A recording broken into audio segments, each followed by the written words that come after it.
Ahimsa for me is the source, I guess, the start of it all. Why one choose to do no harm? Why does one choose to live in an aware way? Why does one questions what's around? And I think Ahimsa, that this philosophy really signifies everything. Welcome to Mindful Businesses, presented by Sarani, and I'm your host, Vidya Iyer. In our podcast, we bring to you brands which are mindful in their practices and processes.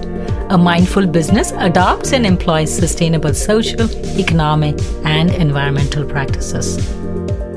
Today, we have with us Gabriel Silva, CEO of Ahimsa, quality vegan shoes. Welcome, Gabriel. He joins us from Brazil. Hi, thanks for having me. In this age of awareness, with so many things going on in the world around us, why is it so important to be vegan? How does it help our society, our environment, and our community? Well, in my opinion, we are all part of this. As some people say, this is our spaceship and we have to take care of it. I always say that being vegan is much more than just not eating meat or any other animal products. So it's the word that was defined for the lifestyle that I chose and so many other people choose. And in my opinion, it is our duty to protect the place where we live, the place that gives us everything that we are and that we have. So the awareness of being part of something larger than yourself and looking at not just the other human beings, but the other life forms on this planet as passengers just like us on this ship is, for me, the reason why anybody should be vegan or turn vegan or, choose a sustainable lifestyle. How is a vegan lifestyle sustainable? And you are in Brazil, which is primarily a meat-eating culture. For me, with the evidence that we, of course, have already, being vegan means that we are using the resources to the best of our availability. Of course, if you try to move everyone towards a consumption as the Western lifestyle defines, then it's clearly mathematically defined that the planet would not be able to sustain that. For me, being vegan, everything that I consume, eating or any other kind of products, I'm trying to be aware of how everything is made, how is it grown, what kind of chemicals are used in production or plantations or anything like that. So for me, choosing this lifestyle, in addition to minimizing cruelty, as I said, looking at other beings as similar to us, not inferior in any way, then sustainable wise as well, then we're making choices out of awareness, not just of desire, economic values, or by what other people will think. Isn't it sufficient to be vegetarian? And I'm defining vegetarian as somebody who eats milk products and maybe eggs. Well, in my opinion, no. Mainly in that case because of the animal cruelty aspect. I wouldn't say that being vegetarian would be enough for, that kind of outlook as well. So I'm no expert, of course, but out of the information that I have, it's not enough. The way dairy is produced and the way eggs are also produced in large scales, I think it's the same kind of problem with meat as well. And that's not even withstanding the cruelty aspect. That's the most important part for me. Out of anything, number one priority for me is not being cruel. And in Brazil, how do you promote yourself as a vegan? How are you able to get by company and yourself as a philosophy? Yeah, well, despite the majority of the Brazilian population, as you said, being meat eaters, we do have a large portion that's about, over 20 million people at the last census that do not eat meat. So that's mainly because of religious beliefs, not necessarily a choice of being vegetarian or vegan. It's just that they have some sort of belief that asks or demands that they avoid such products.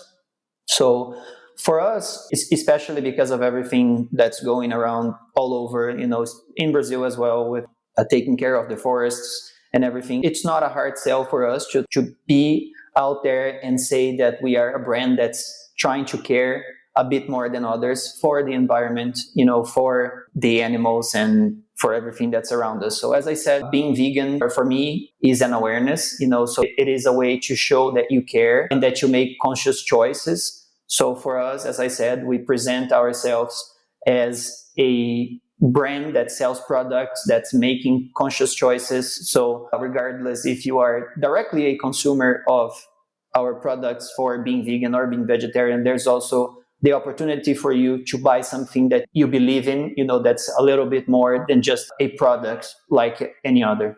As a person born and raised in India and a practicing Hindu, your brand's name, Ahimsa, has special significance for me. Politically, it was one of Gandhi's thrusts during the freedom struggle, based on nonviolence as an active force in the freedom struggle.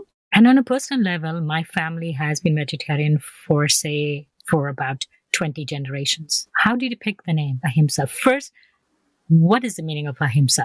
Ahimsa, for me at least, means simply do no harm, a life choice, a life philosophy of doing no harm for any other being, regardless of species or any other definition. For me, the choice of naming my brand after that was simply a choice to try to communicate at once everything that I wanted the brand to signify. So, of course, for people not have grown with the close ties, as you just said, you have, it's a word that's a bit different, It wouldn't automatically be understood by somebody that had no connection with that before. But it's a word that's easily pronounced. It has a very strong meaning behind it. And if you know it, you already know what it stands for. And if you don't know it, it's something that you will search for. Nowadays is easy. Any mobile phone, any computer, you can quickly type Ahimsa on a search engine, and the first result will be some article from Wikipedia, regardless of your native tongue. So it would be easy for anybody to quickly understand as well what the brand stands for. That was the idea. I had the idea to start the business many, many months before I chose the name, and I felt that I had everything ready to go but the name. And through my research, the idea was to try to find, as I said, a strong word that defined what I wanted to achieve with my brand, with my products.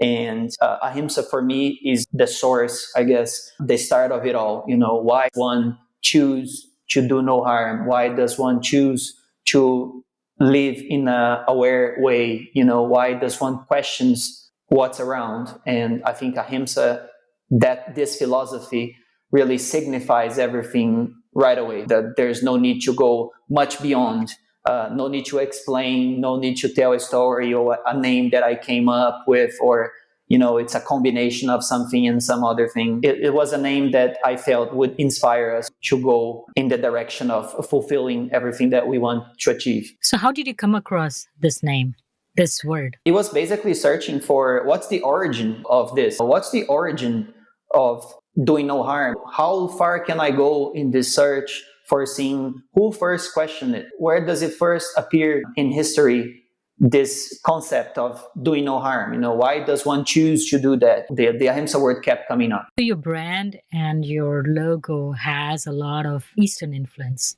If you break it up, you have the lotus and the tilak all combined to give you your brand logo. And it's very pretty. It has such deep meaning, the both components, the lotus and the tilak, what it means. But how did you come up with this combination? Do you have Eastern religions or philosophies influencing your lifestyle? So, as I said, the name was picked through research, and we tried to really pick something that was meaningful and would guide us. And the logo, we did the same process. So, of course, it's a logo that we designed inspired by other things. And the idea there was to try to pick, again, something that was meaningful and related to the name. And the choice of those images, to make a combination of them to try to come up with our logo, was that we, from the beginning, felt that the brand had strong values that was felt by everyone that was involved in this project. And the designer that came up with that decided on that combination with the strong lines and an enclosed lotus flower was a way for us to transmit the ideas that we do have strong values and we hold it together. So we hold it closed, so the lotus flower is usually presented opened, and we decided for our logo, for our purposes, that we will show it closed so that it signifies that our values are within us. And going on your question as well, for me, I didn't have any connections with the Eastern value, as you said, and it was mainly inspirational for me. I am spiritual. My family is. We do have a religion here in Brazil that's not very known outside of the country, that is very spiritual, and that's what I am a part of. We share many similarities with Hinduism and Buddhism as well. Those connections are within me, even though I'm not Hindu or Buddhist or any other Eastern religion. So, what is that religion? It's called Spiritism. That's the name that's given in English. I rarely found people that understood it outside of Brazil, even though most of the knowledge and the information come from it. Really grew in Brazil, and that's where we have the large number of practitioners. Is it part of your religion to be vegetarian too, or? There is guidance in it. Do not eat red meats, nothing too further from that. So, and the guidance is even more within certain times. So if you are going to do some things, then it's even more recommended that you avoid red meats and stuff like that, but not necessarily to avoid it forever or to be vegetarian or even vegan. So let's talk about your journey. Mm-hmm. How did you come up with the concept of making a vegan shoe, and did you have any experience in footwear? If I go through the whole story, I am an airplane pilot by training, and I was a business jet pilot before. I used to fly mainly internationally. I worked for companies here in Brazil, and I would travel pretty much everywhere in the planet. Doing that was my childhood dream, and I achieved that at a very young age. At 19 years old, I was already flying private jets. And at 21, I was diagnosed with type 1 diabetes. And that's when I had to give up my flying career. I am insulin dependent for 10 years now. So that was the beginning of the change that brought me to where I am. So at the time, I knew that my flying career was indeed over, and I had to search for something else to fulfill my personal dreams, desires. And at the time, my father invited me to work with him. So he is in the footwear industry for almost 40 years at this point. And he invited me to come join his company. And I stayed there working with him. I still help in some way to this day. But I stayed mainly with him for about 2 years, learning the trade, acquiring knowledge, helping customers. He works mainly in product development. So he has an agency that helps other brands and stores to develop their own line and produce them here in the city where I am located, that has many, many shoe factories. At the last count, there were over 600 in our region. So he invited me to join the company and to learn his trade.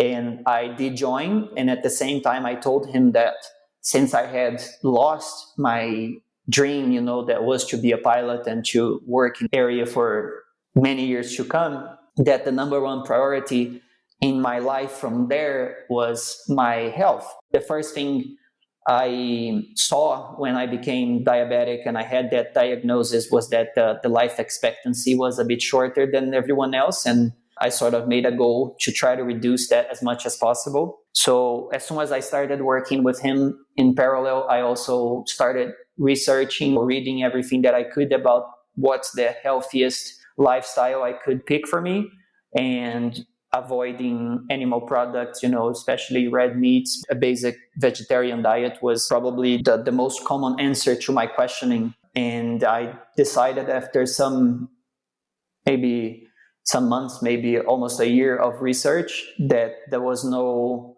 more reason for me not to really take that in and go in that direction. So I became a vegetarian first. And once I became a vegetarian, I was suddenly aware of everything else, and especially the animal cause and how we treat them. Learned a lot about the dairy and egg industry. And that's when I decided to be a vegan as well.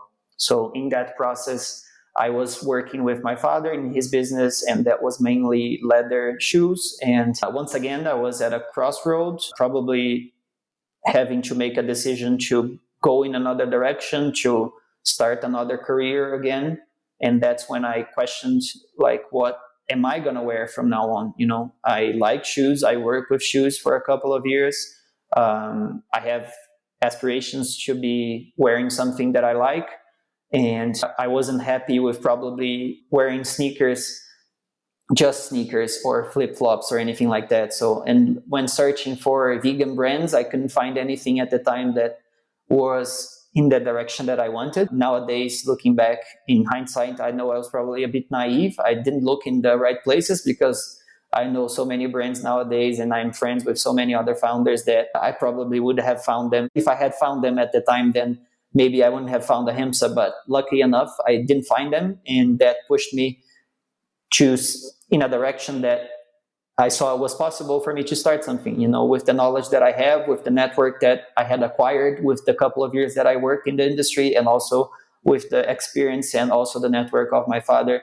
Then it would be easy for us to start something, prove the concept, to see if other people were also looking for this kind of product. And from there, I decided to focus on that and start the brand. How old are you now, and how old is Ahimsa? Ahimsa is 7 and I'm 30. It is quite inspiring to see so many young people who have so much self-realization, so much social consciousness. Most of our guests, I would say at least 60 to 70% of our guests are 30 to 100.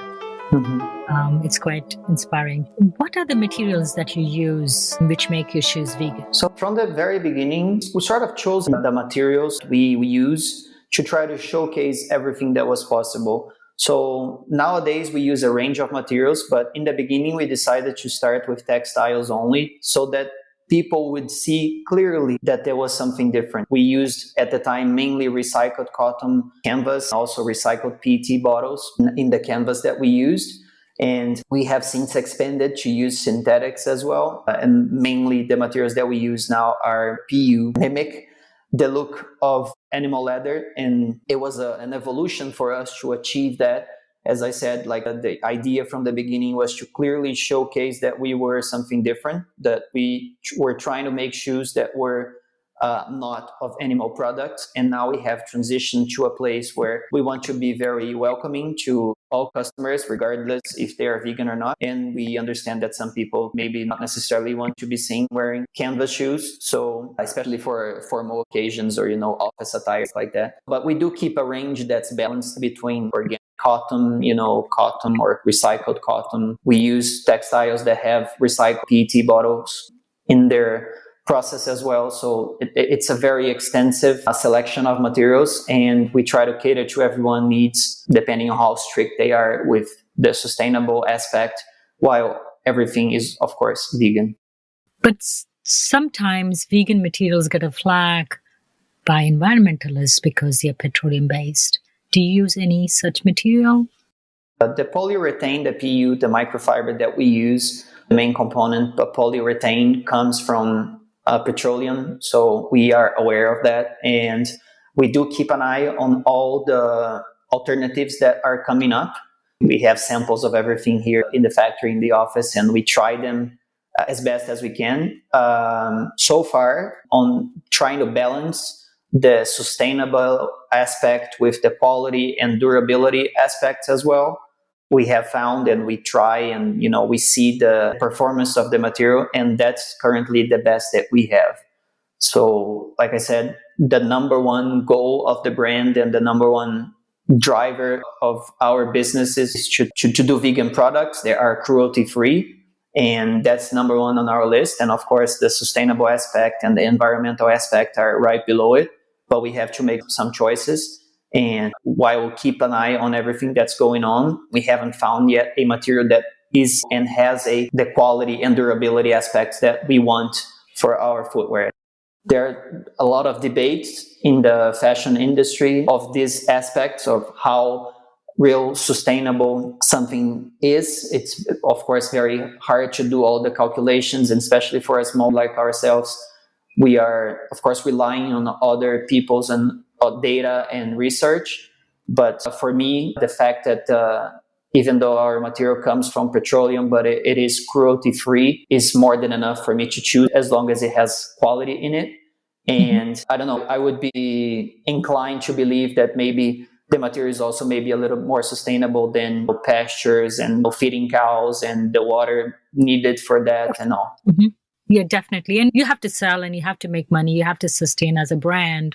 So there is this delicate balance, this dance that we all have to do to be a viable business too and meet the goals. And your goal is to be cruelty free. Yeah, it's always a balance. And I mean, we've done prototypes in the past of a shoe that's basically biodegradable already, and we do have the technology to make such choices, but the quality aspect and the durability aspect are a bit lacking.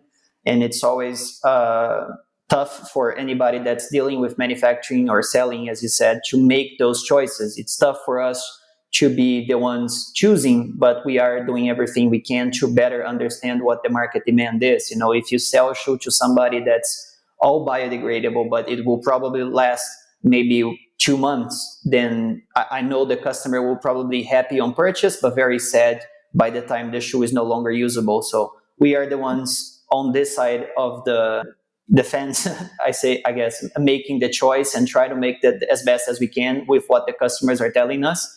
So we, of course, strive to be as sustainable as possible, and we keep at every single collection, we try to make different choices, always thinking of those terms.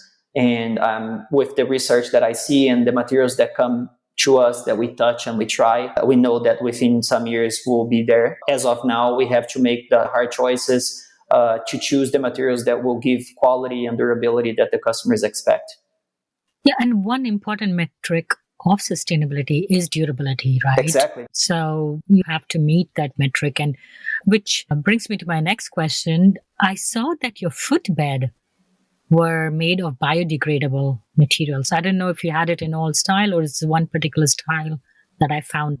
It's most of our styles that we use a material that's called biolatex, and it's done by a supplier not too far from us, and they've had this material for many years already, and it is biodegradable. So it's not only sourced from nature, but it's renewable, and the material itself is biodegradable as well. Not just sustainable, but also very, very comfortable. So it's not in all the shoes that we make for construction restraints and style restraints, but it's in most of our shoes. I don't know if you've had a chance to listen to one of our episodes. The brand is called Deserto.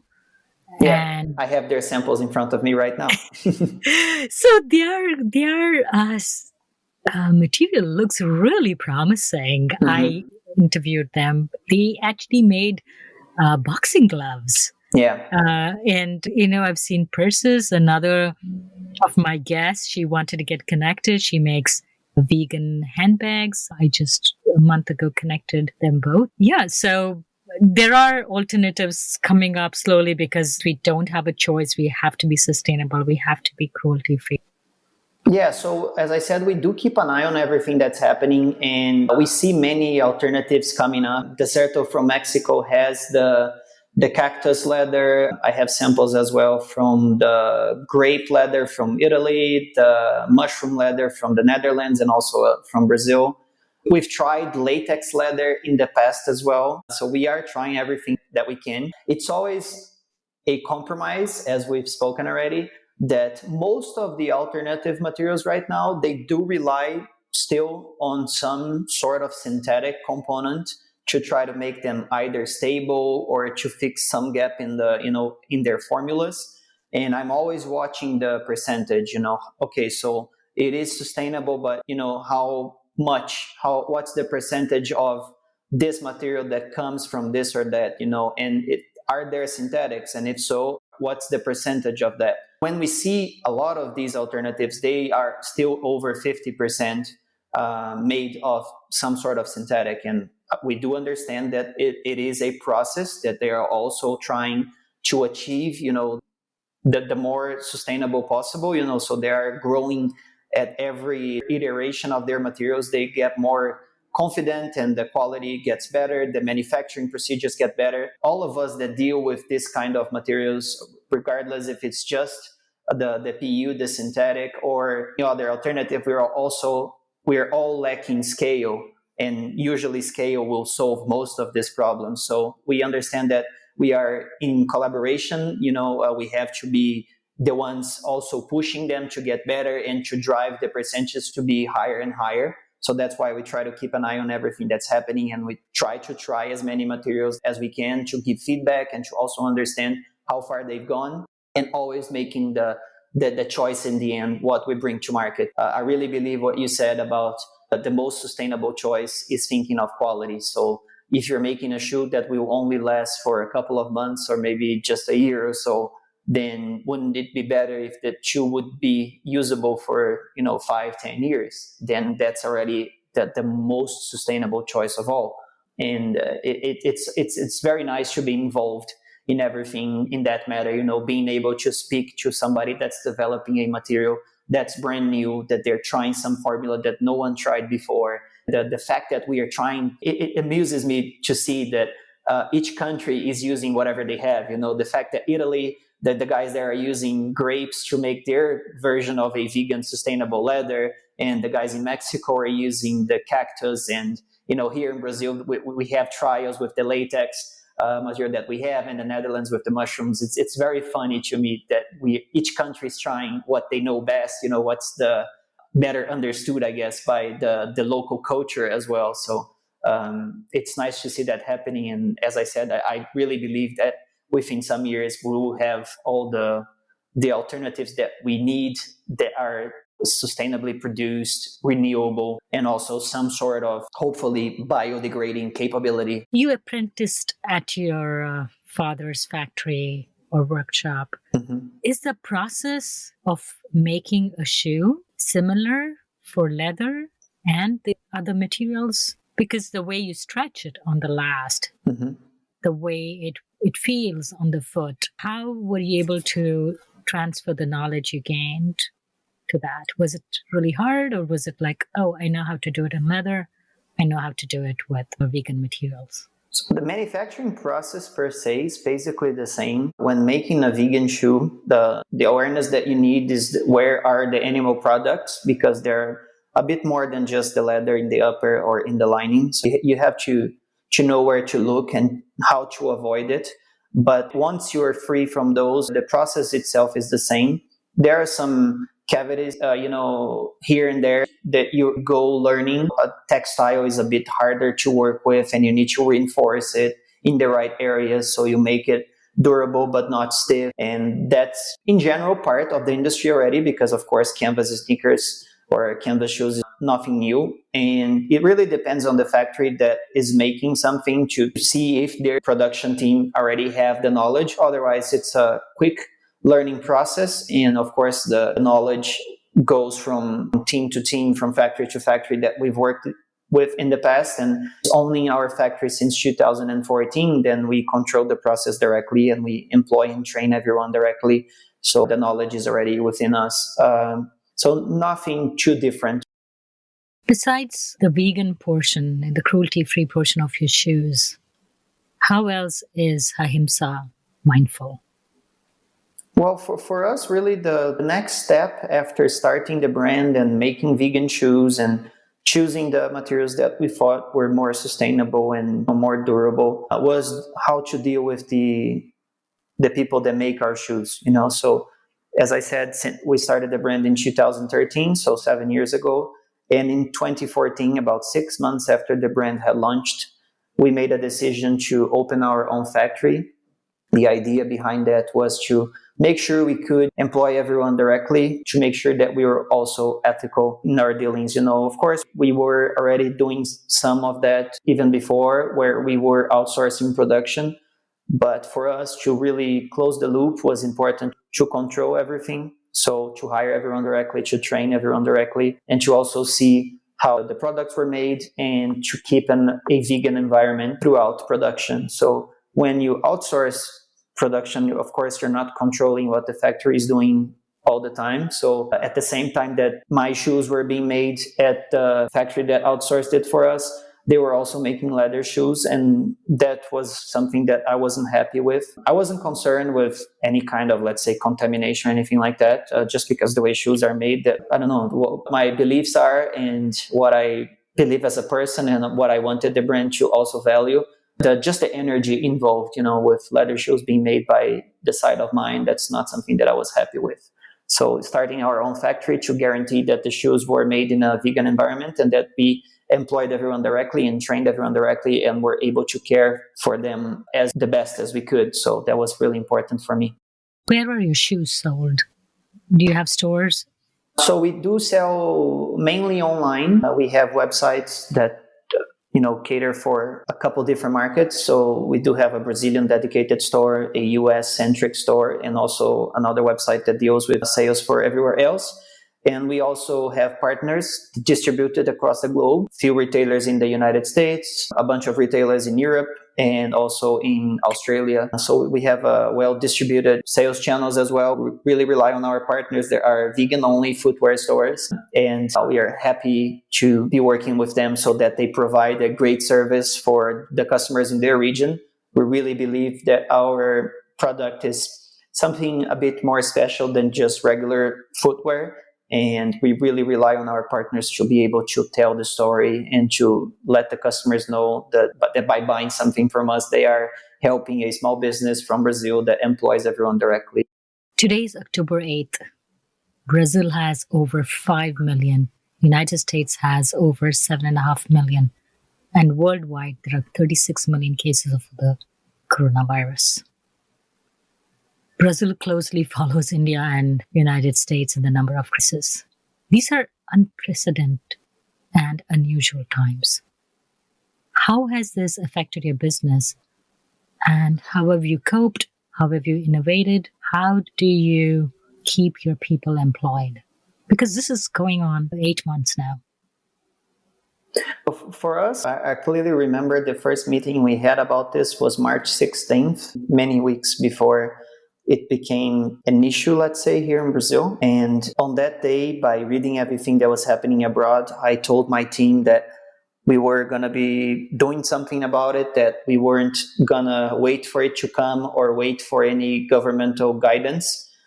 So after that day, I decided to send everyone home that could work from home. So all the office team went home pretty much the next day. And I advised my factory personnel that probably something was about to happen in the coming weeks, so that we needed to be aware and to also guide our team to be taking this seriously. As you said, it's really unprecedented for all of us, once in a century thing that's going on. So no one here knew really the size of this and how far it would go and what was the next step, really.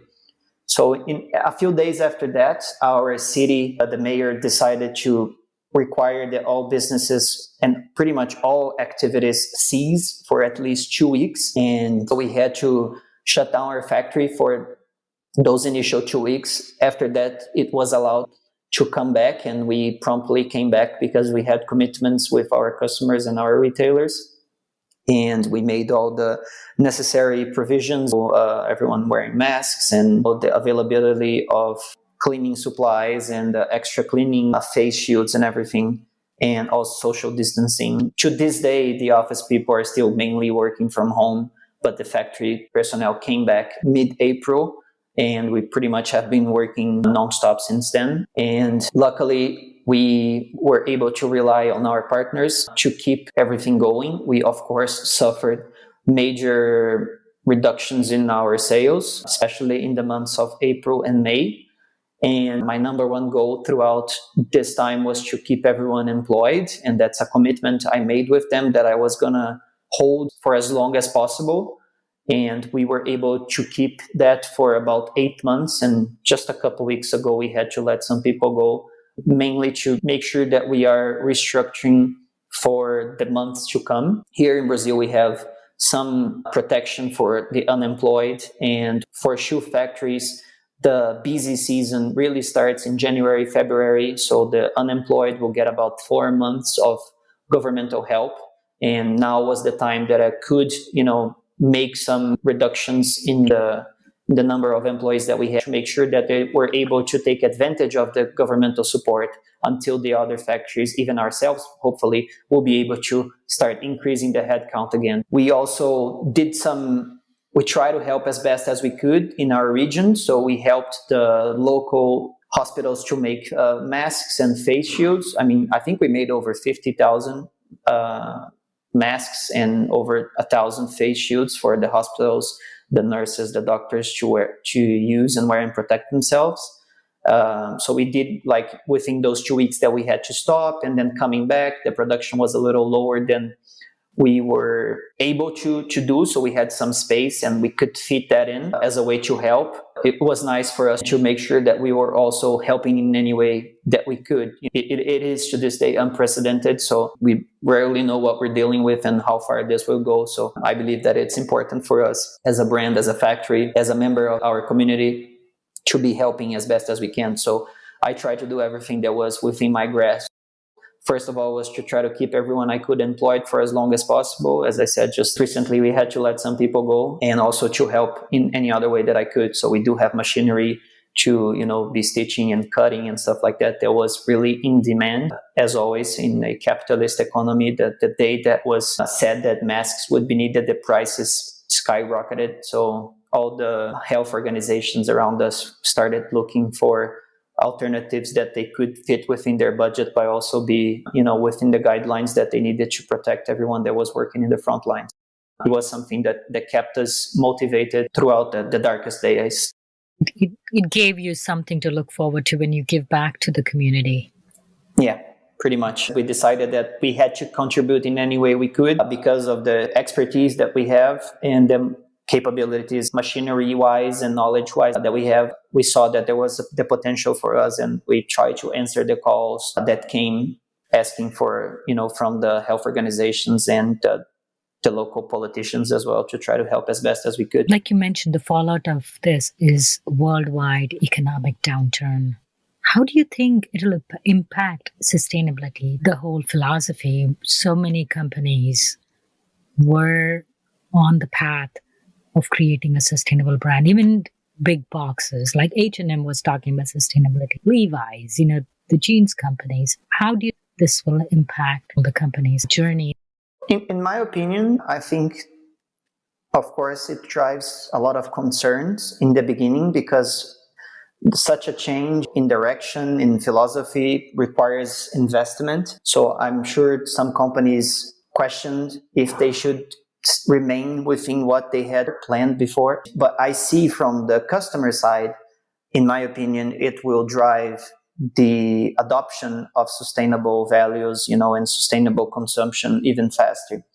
I think for us, we make footwear. We are, of course, at the bottom of the pyramid in terms of what somebody needs in a time like this. I always say that I'm very sure nobody's buying our products because they really need that at the time. It's another pair of shoes. It's something else that they want. It's something that they need for a special occasion or something like that. So we're not selling shoes for somebody that doesn't have any other pair. So what I feel that happened to me as a customer, as a consumer of products in general, is that you're buying less at this time. You're making conscious choices about what you're buying.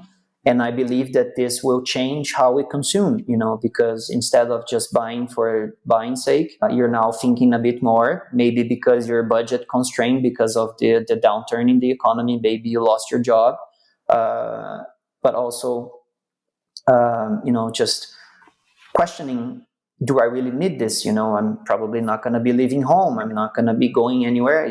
There's no formal events for me to attend. Like, do I really need something like this? I think that drives the change, and I hopefully will see it as I believe, that people will start from now on to accelerate their change and to think a bit more about what they're buying, what they're consuming, if they really need it. And also with that, I hope that it comes the questioning about how stuff is made. On that note, Gabriel Silva of Ahimsa, thank you so much for coming on Mindful Businesses. Thank you very much. It's a pleasure for me to be able to tell our story, to share a bit of my knowledge. So I consider that I'm learning every single day, and I'm always trying to look for more information, and podcasts are the main source for me nowadays. I really like to listen and to get knowledge, so it was a pleasure to come and to share the little bit that I know. If you're a creator of a mindful brand or would like to recommend a mindful brand to be featured on our show, send us a message on our Facebook or Instagram page. If you learned a thing or two from this episode, share it with one friend. Our Instagram ID is mindful_businesses_podcast. Subscribe to Mindful Businesses on your favorite podcast application. We recorded this podcast in Lafayette, Indiana. Itam Gale composed the music for this podcast. This is Vidya Iyer with Mindful Businesses.